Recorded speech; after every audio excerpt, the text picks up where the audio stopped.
Alright, so welcome back to a new video or a new guide on Bitwig, and on this one we need to talk about the length, the clip length, the position, offsets, and loop. And if you don't know what that is, I'm gonna go to a loop right here and I'm gonna toss it and just, put it right here. It doesn't matter.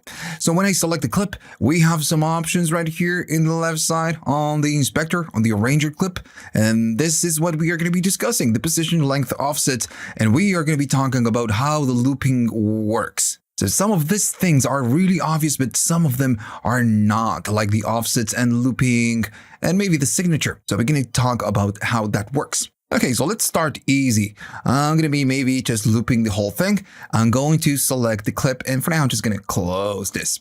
So we have a clip selected, and the first thing that it says right here is the signature. So right now, if you go to your session, I'm doing 110. Now if I play the clip, it's gonna sound something like that, right? Pretty dull, pretty simple. Now, when you go to your session, you have your time signature right here. It's 4/4. So this is your global time signature. And whatever you do right here is going to change how the grid works on your main timeline. But when you toss a clip right here, you can change your time signature right here. And let me just give you an example. Let's say I don't want a 4/4 right here. I just want to change it to a 3/4, right? Something like that. And this is just, letting me do it. And when I do so, even though I'm selecting this clip or standing maybe right here, the time signature at the very top is not changing. So what is the point of having a time signature right here? So if you don't know what a 3/4 is, let me play it right now. This is going to be something like this. So that is going to be 3/4. So it's waltz. So what is going to happen right here? If I play it, this clip is going to be playing like that. Well, that's not the way it works because, time works on a little bit different. So what this does is that when we access the clip, when I do a double click on this timeline on the clip, is going to affect the time right here. Notice it says 1.1, 1.2, 1.3, and then it starts over. And that is the 3/4, the waltz. 1, 2, 3, 1, 2, 3. All right, it's just waltz. So this is not affecting the click, is not affecting your global, it's just affecting the clip view when you go to edit right here. So it's just affecting this part. Okay, so let's talk about the position and let's talk about the length. And all of this section belongs to the clip. If you don't understand the difference between a clip and an audio event, I'm going to give you a link right there at the top. It's going to be, it's just a video I've released before this one explaining the difference between clips and audio events. And you should know the difference. So go there. When you understand that, just come back and you're going to be able to understand this. Now, first, I'm going to go to the position. So right here is the position of the clip. If I go right there, and this is going to be, if you don't know, it's going to be bars, the first one. The second one is going to be beats. The third one is going to be ticks. And the last one, it's something called VSFV. And, it's just very small. So right here on this one, we can modify the position. Now, when you drag this control or this value, it's just going to do it, and it seems like it's kind of a duplicating it, but it's really not. When you release the click, or release the mouse, or the left click, it's just going to move it by 1 bar. Same with beats, and same with ticks and very small values. You can just do it like that, right? And again, it's just a very simple thing. It's just going to move your clip around, right? So the length is going to be the length of the clip, and it's pretty simple, and it's the same values that we have right here. Now, one thing that I'm pretty sure you had a problem with this in the past. Maybe you're learning and you're still having that problem. Sometimes you want to go here and you want to make the clip longer.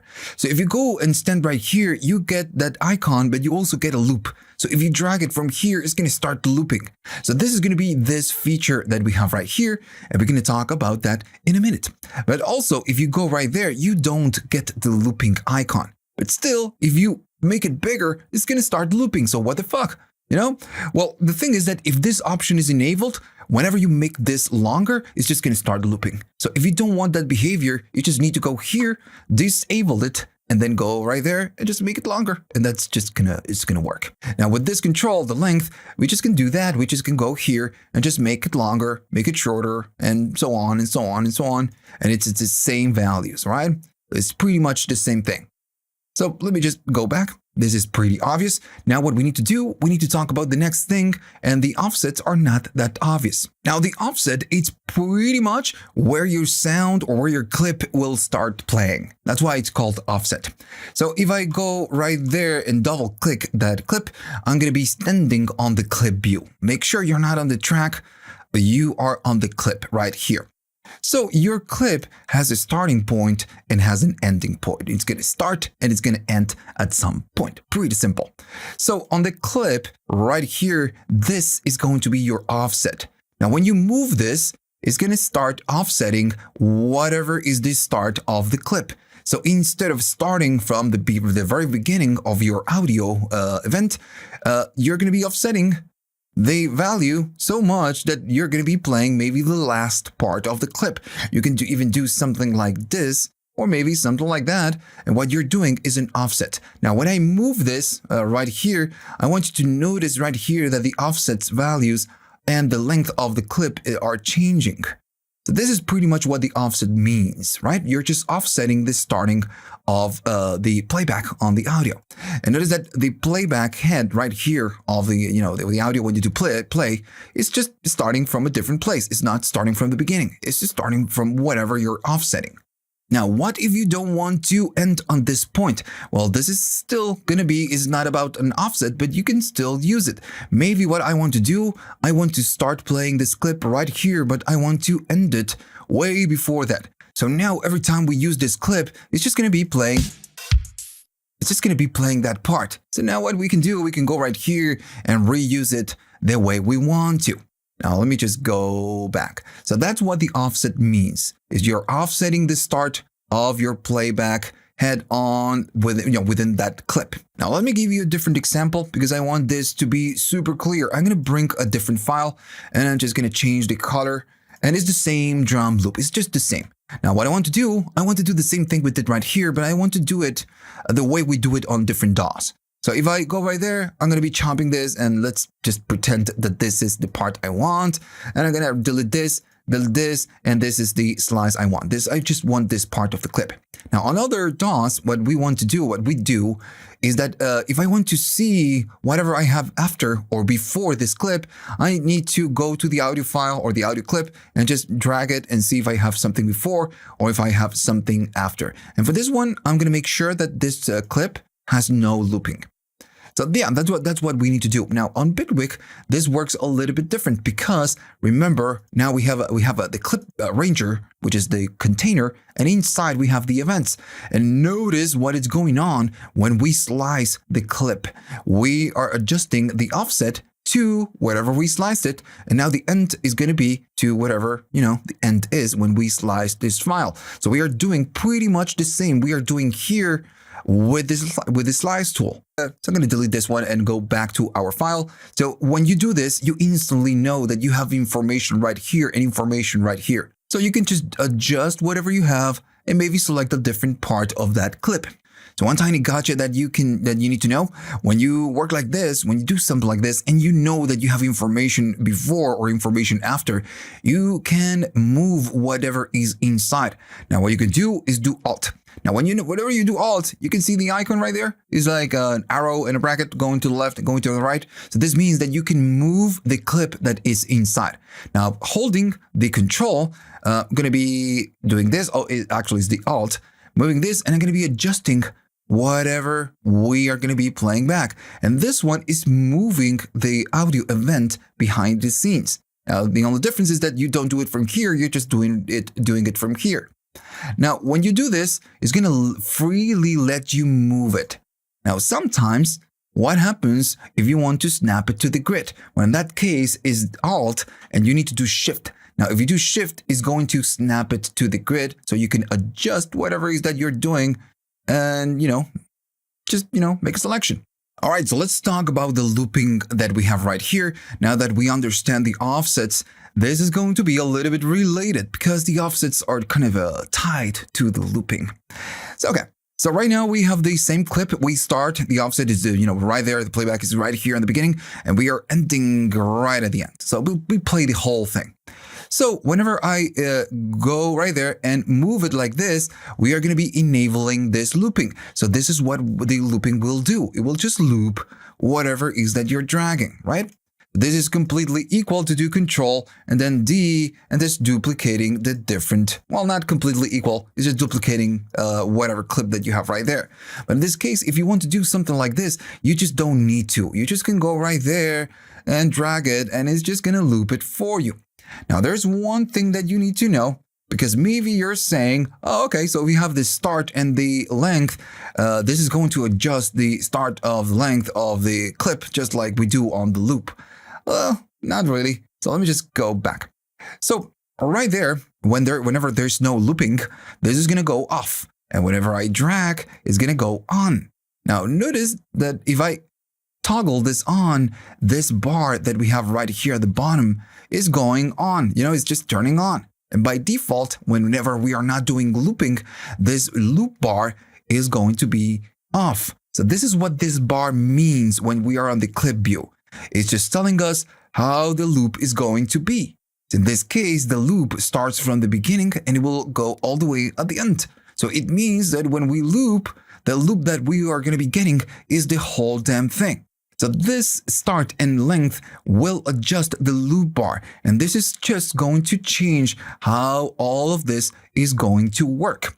Now, what if I want to change the size of the loop bar? So if I start moving it, notice that the start and the length are going to be changing, and whatever it is that we are looping right now is just shifting and doing something else. It's just, doing something completely different. Now, when you move the loop bar, the offset is going to move with you, right? Now, what you can do, and what we are doing right now, we are just playing the last part of the clip, right, of the audio event, and then we are looping it multiple times. So we get some effect like that. But why? Well, it's just the same clip. But if I do something like that and move this one right there, this is what we get, right? So instead of just, looping the same thing, the whole thing, we are just looping a portion of that, particular clip. Now, the offset, whenever I move the loop, notice this kind of a following. Well, the thing is that the offset can be all the way at the beginning, right here. And the loop can only maybe loop the last part. So in this case, maybe if I do something like this is just going to be playing the whole thing. But then when it reaches the end, right there, we just can maybe, for now I'm just going to stop it, I can loop maybe the last part of the clip and doing something like that. So now we are just not looping the whole clip. We are just looping a selection that we did right here. And this is how it works. Right? So yeah, instead of just looping the whole thing, you can just make a selection. Now, what if you want to loop a completely different part of the clip? Well, you can, but the thing is that the end of the clip is going to be truncated like this, right? If I move like this, notice that this part is grayed out, and we are still looping maybe this part. We're going to be looping that. Maybe I want to do something, I don't know, like that, whatever, it doesn't matter. Just going to do this, and we are going to be playing 3 bars, and now we have a shorter clip. But then, of course, when we play the rest and we loop it, we are looping this part and not this part.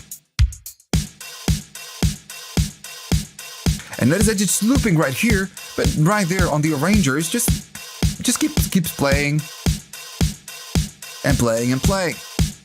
Okay, so let me just show you a different variation of the same idea.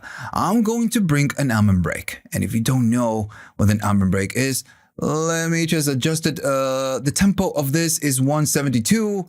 Let me adjust the tempo. It's 172. So I just don't make mistakes. Right, I'm going to be dropping the album break. And we can see it's 1, 2, 3, and 4 bars. So if you don't know how an album break sounds, or how it sounds, is going to be something like this.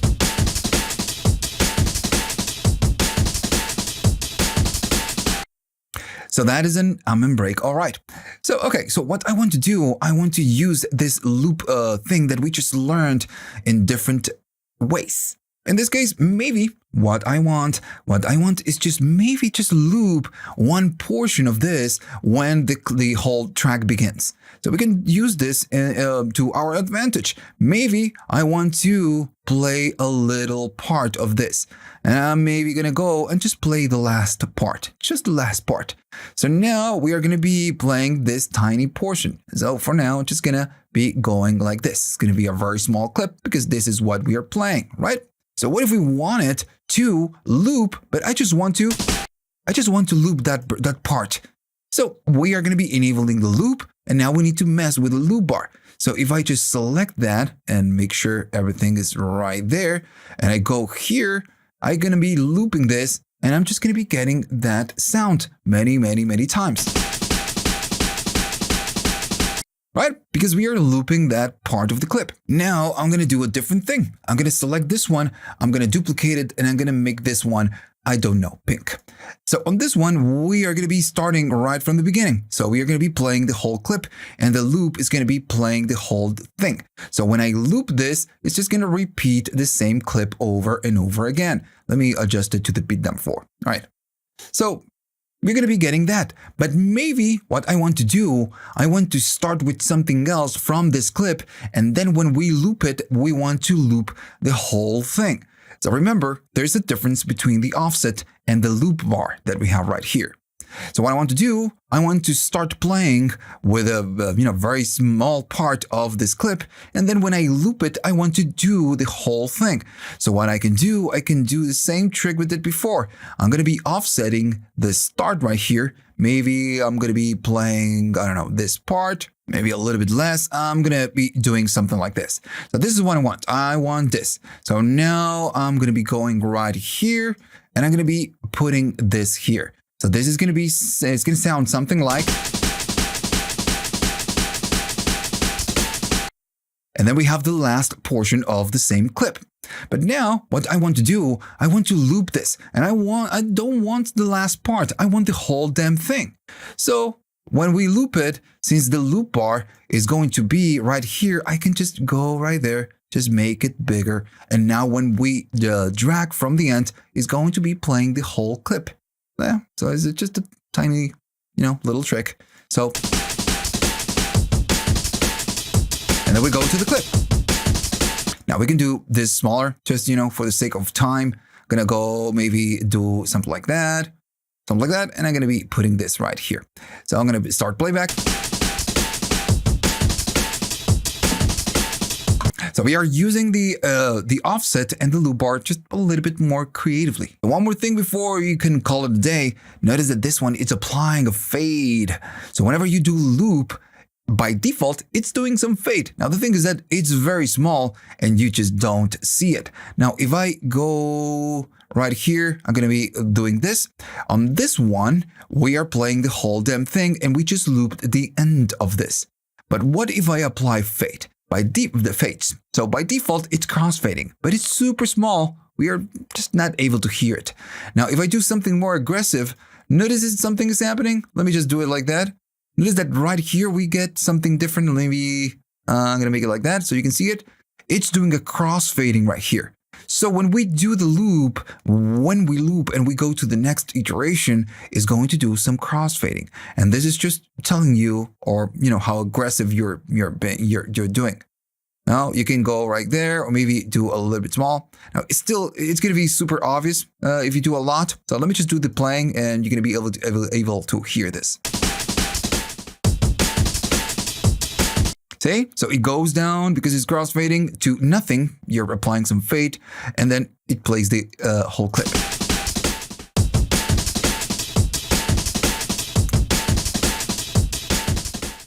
And then, of course, it goes down. Now, since this is going to be doing it on each loop, it's going to be applying the crossfade, right? So, yep, and we can do the same thing right here, and maybe it's going to make the transition a little bit better. Just going to be getting a different sound.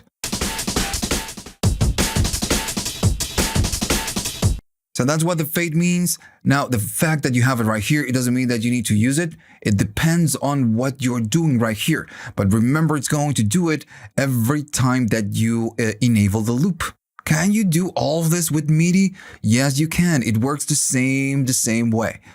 Some other things, when you work with MIDI and audio files, some things are going to be different. But in this case, the looping, it works pretty much the same. So when I go to a MIDI clip, we can see right here, we have the fade right there, the offset. And then we have the looping bar, and we can do pretty much the same thing. If I go right there and, create the same example, maybe I'm going to be playing the whole damn thing. And then at some point, I'm going to be, looping the last part of the clip. All right, so we are done in this one. We covered all of this. On the next one, we are going to be talking about the fading capabilities that you have. And we're going to talk about the fade in, fade out, the most common, fade that you get, fading options, and crossfades, which is a different thing. So, okay, so if you like this and you learned something new, remember to like and subscribe. And if you have the money and you want to buy me a coffee, you can go to the links at the description. You have Google Thanks, you have PayPal, you have Patreon. So maybe you want to be a 1-month patron and, buy me a coffee, you can. All right, so see you on the next one.